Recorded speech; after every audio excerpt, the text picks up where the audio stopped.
দর্শক, যেমনটি বলছিলাম যে ৩৫ বছর পর কাল হতে যাচ্ছে রাকসু নির্বাচন। এই বিষয়ে আপনাদের আরো জানাতে আমাদের সহকর্মী কাজী ফয়সাল রয়েছেন, তার সাথে কথা বলার চেষ্টা করব। ফয়সাল, কাল রাত পোহালে, আসলে আজ রাত পোহালেই কাল নির্বাচন, সেক্ষেত্রে সার্বিক নির্বাচনের প্রস্তুতি কেমন দেখছেন, আর আজকে ক্যাম্পাসের পরিস্থিতি কেমন?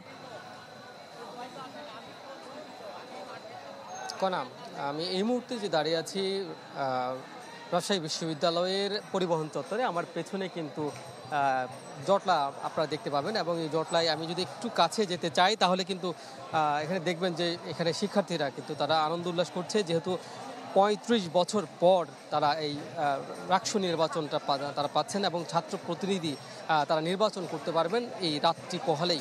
এই কারণে কিন্তু তারা এখানে কিন্তু আনন্দ উল্লাস করছেন, তারা আনন্দে মেতেছেন, এবং এখানে সার্বিক পরিস্থিতি কিন্তু ভালোই। এখন পর্যন্ত কোনো ধরনের বিশৃঙ্খল পরিস্থিতি তৈরি হওয়ার তথ্য আমাদের কাছে নেই, এবং এই পুরো ইউনিভার্সিটিতে কিন্তু খুব কড়াকড়ি অবস্থান, বহিরাগত কেউ কিন্তু এখানে ঢুকতে পারছে না, এমনটাই বলছে আইনশৃঙ্খলা রক্ষাকারী বাহিনীর সদস্যরা। এবং প্রত্যেকটি প্রবেশ পথে কিন্তু আইনশৃঙ্খলা রক্ষাকারী বাহিনীর সদস্য ছাড়াও শিক্ষার্থীদের প্রতিনিধিরা আছে, তারা কড়া নজরদারি রাখছেন যাতে বহিরাগত কেউ এসে এখানে কোনো অপ্রীতিকর ঘটনা ঘটাতে না পারে, সেটি কিন্তু তারা বলছেন। এবং আগামীকাল সকাল ৭টা থেকে কিন্তু এই রাকসু নির্বাচনের যে ব্যালট বক্স আছে রয়েছে সেগুলো কিন্তু প্রত্যেকটি কেন্দ্রে পৌঁছে দেওয়া হবে, প্রত্যেকটি হলে পৌঁছে দেওয়া হবে, এবং এরপরে কিন্তু সেই নির্বাচন অনুষ্ঠিত হবে।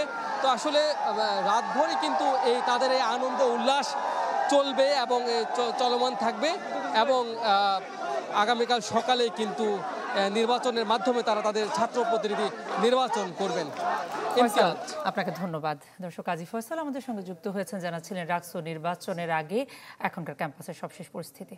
৪ গুণ শক্তিশালী এনজাইম ও অধিক ফেনা সমৃদ্ধ অরিক সিলভার ওয়াশ মাত্র ৭০ টাকায়।